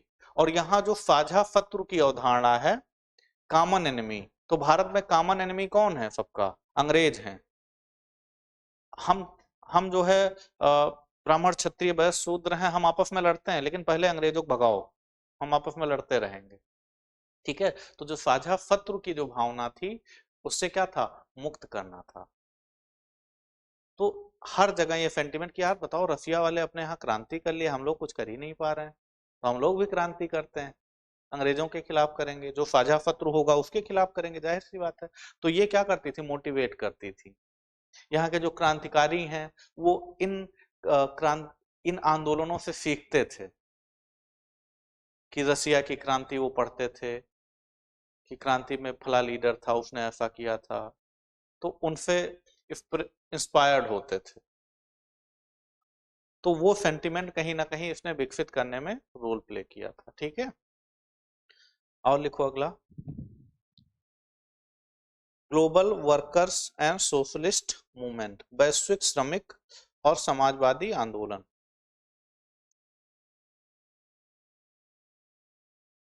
Global workers and socialist movement,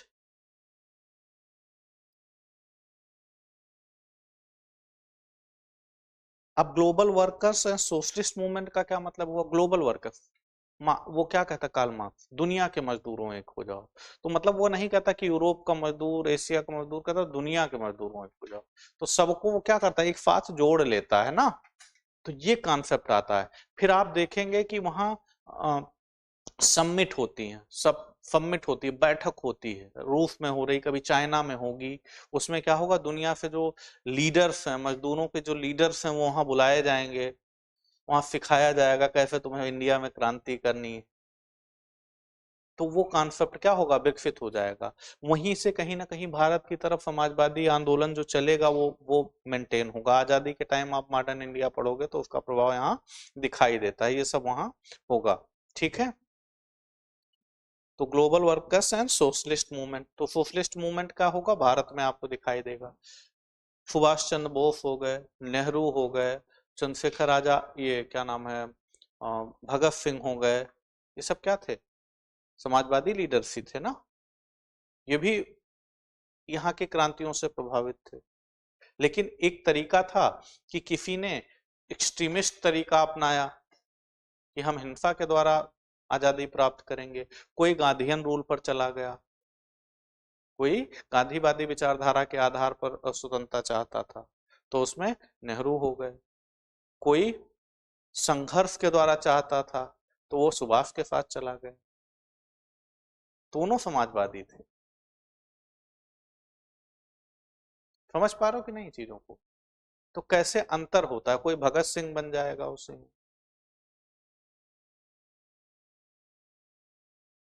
Bharat पर प्रभाव, इम्पैक्ट ऑन इंडिया, अब हम अपना देख लेते हैं, मान लेते हैं कि प्रभाव पड़ा था। ठीक है, लिखो भारत पर क्या प्रभाव पड़ा, लिखो, new prospective for independence movement, स्वतंत्रता आंदोलन को नया दृष्टिकोण, स्वतंत्रता आंदोलन को नया दृष्टिकोण।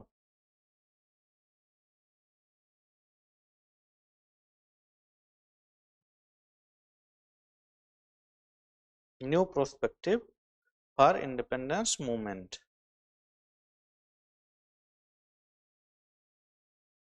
जो भारत में इंडियन लीडर्स जो थे, और खासकर यूथ जो था, उस समय बहुत ज्यादा प्रभाव था इन क्रांतियों का उस पर। ठीक है, तो इसके दबाव को कम करने के लिए यहाँ कौन सा मूवमेंट, कांग्रेस बनी हुई थी यहाँ भी। ठीक है, कांग्रेस कब बन जाएगी, 1885 में कांग्रेस बनेगी। अभी जब वो पढ़ोगे तो डिटेल में मिलेगा वहां। 85 में कांग्रेस बनेगी, तो 85 में जब कांग्रेस बनेगी तो उसके बाद क्या हो रहा है, कांग्रेस बनेगी तो कांग्रेस की अपनी आइडियोलॉजी होगी, लेकिन जब यहाँ का यूथ जो है समाजवादी विचारों से ओतप्रोत हो जाएगा, यहाँ के जो बड़े लीडर्स हैं वो समाजवादी विचारों को धारण करने लगेंगे, तो क्या होगा, कांग्रेस में भी समाजवादी विचारधारा को शामिल किया जाएगा। ठीक है, तो सोशलिस्ट पार्टी बन जाएगी। क्या होगी, कांग्रेस के अंदर ही एक सोशलिस्ट पार्टी बन जाएगी। आचार्य नरेंद्र देव, जयप्रकाश नारायण, हाँ, ये सब जो है जेबी कृपलानी, तो बहुत सारे, मीनू मसानी, बहुत सारे लीडर्स होंगे जो क्या करेंगे, कांग्रेस में समाजवाद को बढ़ावा देने की वकालत करेंगे। है कांग्रेस के अंदर ही विचारधारा का प्रभाव ये होता है, क्योंकि यूथ, यहाँ का युवा जो है समाजवादी विचारधारा को फॉलो करने लगा था। ऐसे में ये भ्रमित ना हो जाए, इससे रोकने के लिए कि नहीं, कांग्रेस में इनको जोड़ो किसी तरह से, तो ये प्रयास किया गया। तो इसका प्रभाव दिखता है ना, कि नया विजन मिला, आंदोलनों को नया विजन मिला, तो उसको हमने क्या किया, आत्मसात किया उसको। स्वतंत्रता आंदोलन में आप और डिटेल में इसको पढ़ेंगे। आगे लिखो, लिखो formation of communist party of India, भारतीय कम्युनिस्ट पार्टी का गठन।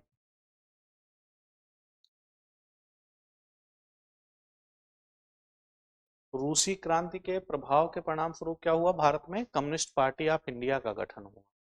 जैसे रशिया में कम्युनिस्ट पार्टी थी, वैसे भारत में कम्युनिस्ट पार्टी का गठन हुआ 1920 में, और रशिया के प्रभाव से ही हुआ।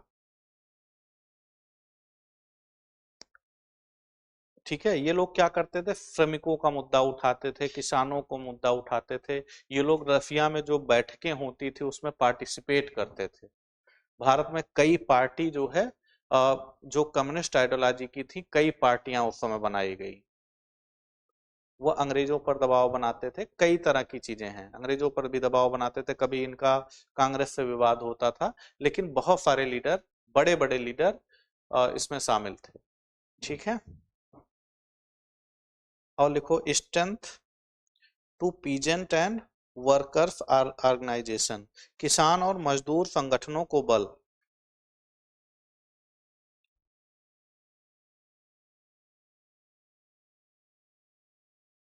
लिखो, इसमें एग्जाम्पल केवल लिख लो,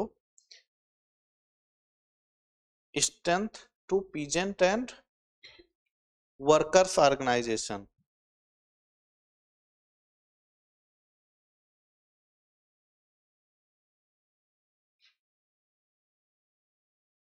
क्रांति ने, इसमें जानते हो एक बना था अखिल भारतीय किसान सभा, अखिल भारतीय किसान सभा।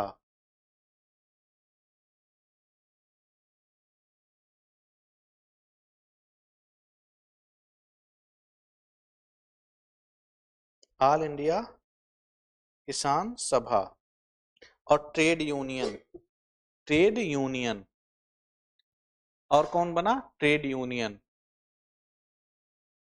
ऑल इंडिया किसान सभा और ट्रेड यूनियन जैसे संगठन क्या हो गए, भारत में बनने लगे।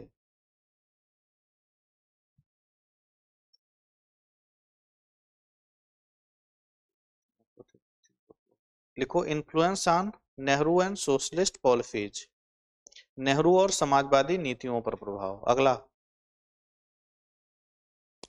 Trade union, trade union movement.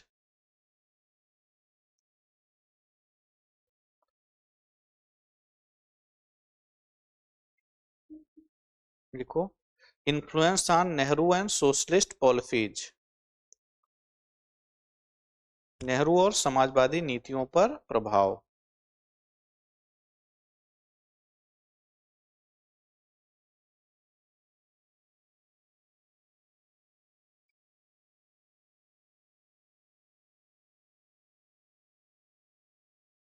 ठीक है, नेहरू पर क्या प्रभाव पड़ा, हमने क्या बताया, नेहरू समाजवादी नीतियों पर भरोसा करते हैं। नेहरू कहते हैं कि मुझे राजाओं और राजकुमारों पर विश्वास नहीं है।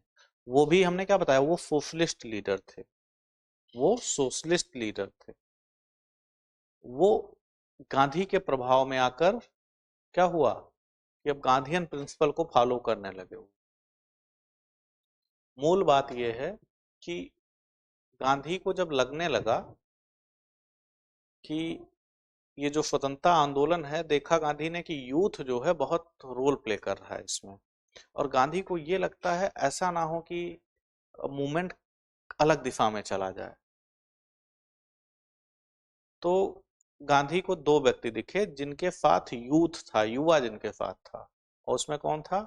एक सुभाष चंद्र बोस, दूसरा जवाहरलाल नेहरू। तो 1929 के पहले जवाहरलाल नेहरू को बहुत ज्यादा कोई जानता वानता नहीं था, इतने बड़े लीडर नहीं थे 1929 के पहले। लेकिन गांधी जी ने अपनी तरफ से उनको सीधा क्या किया, 1929 में सीधा कांग्रेस की बैठक होनी थी, उसका हेड घोषित कर दिया 1929 के लिए। अब अचानक कद उनका बढ़ गया। गांधी को लगा कि किसको मिलाएं इसमें अपने में। तो उनको लगा सुभाष को मैनेज करना मुश्किल हो जाएगा, तो गांधी जी ने इनको मैनेज कर लिया। ठीक है। और गांधी ये बात जानते थे कि कहीं ना कहीं इसी दिशा में देश का विकास हो सकता है, कि लोकतांत्रिक जो डेमोक्रेटिक वैल्यूज हैं इससे बढ़ेंगी। लेकिन सभी विचारधाराएं एक विकल्प प्रोवाइड करती हैं, और सभी विचारधाराओं का रोल था, चाहे वो सामाजिक न्याय में हो, आर्थिक न्याय में हो, या राजनीतिक न्याय में। सभी विचारधाराएं, सबकी कुछ ना कुछ स्ट्रेंथ थी। ठीक है। तो एक तरह से अगर पूछा जाए तो एक विचारधारात्मक लड़ाई भी चल रही थी। अभी पढ़ोगे आपस में इनके विवाद चलते थे खूब। ठीक है। अदर इम्पैक्ट क्या होगा?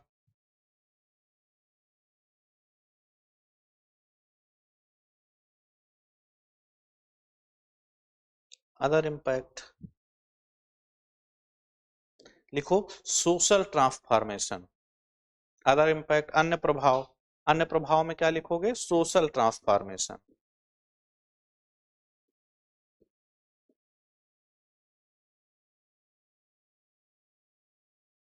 अब इसमें सोशल ट्रांसफॉर्मेशन क्या हुआ कि समाज कैसा था? विषमता मूलक था। समता मूलक समाज बनाने की बात थी ना, कि जस्ट सोसाइटी बनाना है, न्यायपूर्ण समाज बनाना है, जहां वास्तविक समानता हो, सामाजिक समानता हो, सोशल इक्वलिटी हो, जहां इकोनॉमिक इक्वलिटी हो।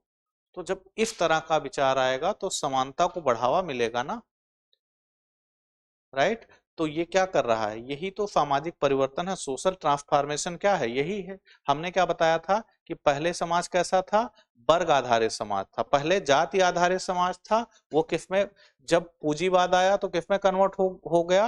वो वर्ग आधारित समाज में, मतलब क्लास बेस्ड सोसाइटी हो गई ना, high income group, middle income group and lower. फिर जब सोशलिस्ट और कम्युनिज्म की विचारधारा आएगी तो वो क्या होगा? इक्वल इक्वलिटी आधारित समाज। समझ पा रहे हो कि नहीं? हमने ये बताया था ना, याद है? तो वही चीजें क्या होंगी, यहां हो जाएंगी। तो ये समानता की बात करेंगे। तो जो नीचे का वर्ग है, जो विकास की प्रक्रिया में पीछे छूट गया है, लोअर क्लास जो है, इसका इमरजेंस होगा ना।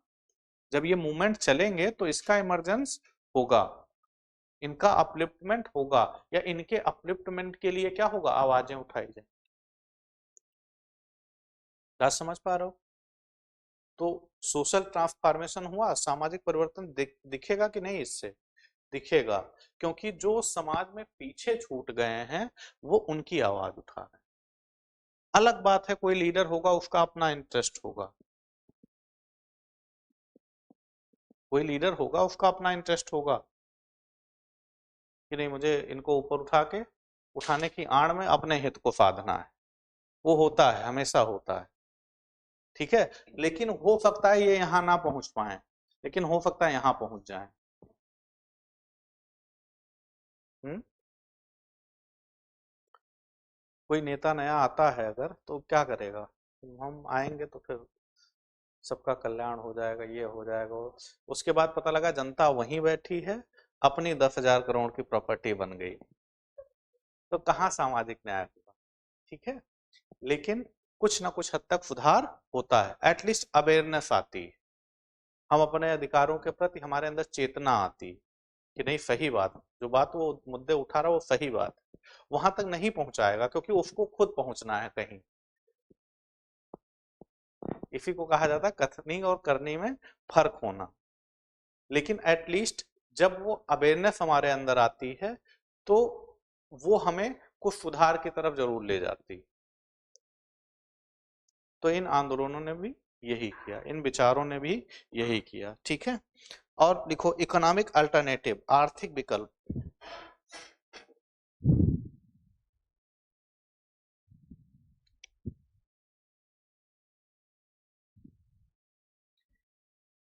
इसमें जो प्लान्ड इकोनॉमी है, हमने क्या बताया था कि आर्थिक विकल्प का क्या मतलब होगा, इकोनॉमिक अल्टरनेटिव का। इसने प्लान्ड इकोनॉमी का कॉन्सेप्ट जो भारत में अपनाया गया ना, नियोजित विकास, जो प्लान्ड इकोनॉमी, पंचवर्षीय योजना का कॉन्सेप्ट जो अपनाया गया, वो सब विचार क्या है, यहीं से है। तो लिख लो प्लान्ड इकोनॉमी, नियोजित विकास, 5 ईयर प्लान का कॉन्सेप्ट।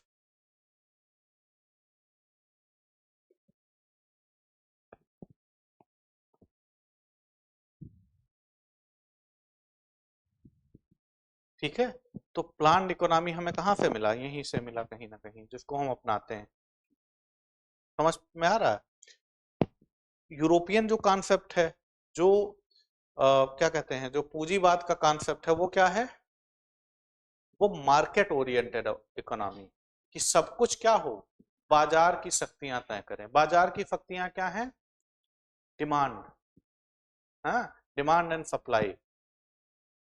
डिमांड होगा तो उत्पादन बढ़ेगा, तो डिमांड और सप्लाई जो है चीजों को गवर्न करती है, कैपिटलिस्ट इकोनॉमी को।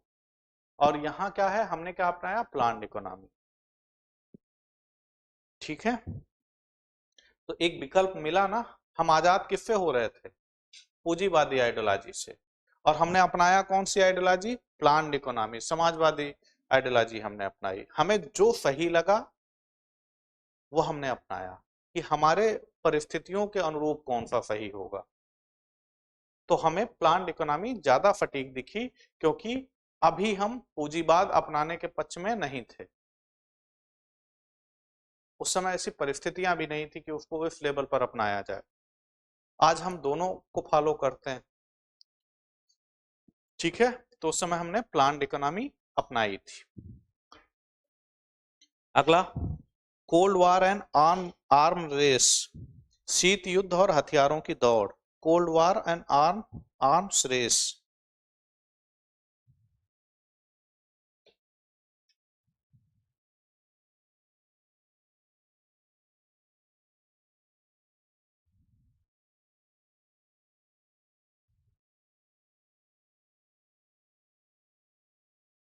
ठीक है, cold war and arm race, शीत युद्ध और हथियारों की दौड़। हथियारों की दौड़ मतलब ये नहीं कि हथियार दौड़ते हैं हथियारों की दौड़ का मतलब ये है कि दोनों विश्व में अपना वर्चस्व बनाने के लिए, हेजिमोनी बनाने के लिए नए नए हथियार बना रहे थे। क्योंकि यूएसएसआर टेक्नोलॉजिकली बहुत साउंड था, आज भी वो तकनीकी कुशलता उनकी बहुत अच्छी है, टेक्नोलॉजी जो यूएसएसआर की है बहुत अच्छी है, आज भी अच्छी है, लेकिन इकोनॉमी क्या हो गई, थोड़ी सी कम हो गई उसकी। और अमेरिका की सभी चीजें मजबूत होती गई, उस समय कोई किसी से कम नहीं था, और तकनीकी रूप से रसिया आज भी कम नहीं है उनसे। इस समय इकोनॉमी हो गई, जीडीपी जितना ज्यादा जिस देश का होगा वो भाई अपने चीजों पर ज्यादा खर्च कर पाएगा, वो आर्म एंड एमिनेशन ज्यादा निर्मित कर पाएगा, वो हथियार ज्यादा बना पाएगा, रिसर्च पर ज्यादा खर्च कर पाएगा। तो वो अमेरिका, उस समय ये था कि चांद पर जल्दी कौन पहुंच जाए, इसके लिए रेस हो रही थी, मतलब हर क्षेत्र में रेस थी, सिर्फ वहीं तक सीमित नहीं था कि हथियार बना लो, हर तरह की थी, अच्छी अच्छी शिप्स बनाई जा रही थी, समझ रहे हो, शिप्स बहुत अच्छी अच्छी बनाई जा रही थी। ये जो क्या कहते हैं इसको, जो पानी के नीचे रहती हैं, सबमरीन्स बनाई जा रही थी अच्छी अच्छी, जो जासूसी कर सकें, और तमाम तरह का, मतलब हर स्तर पर वो कोल्ड वार हर स्तर पर था।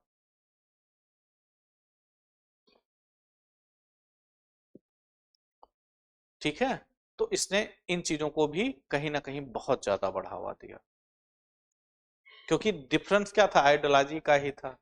समझ में आ रहा कि नहीं?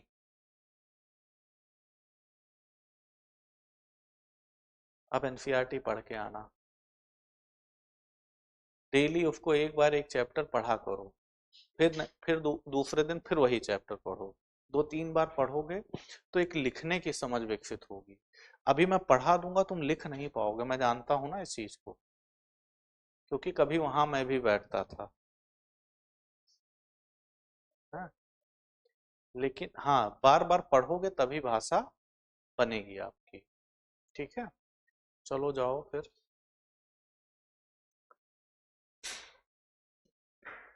अब इससे ज्यादा इसमें कुछ नहीं।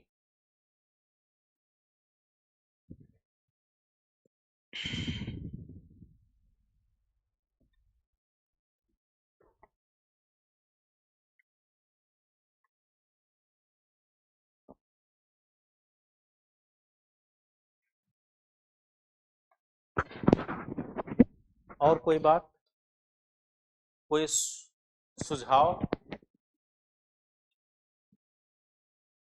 कोई सलाह? हाँ, तो बताओ।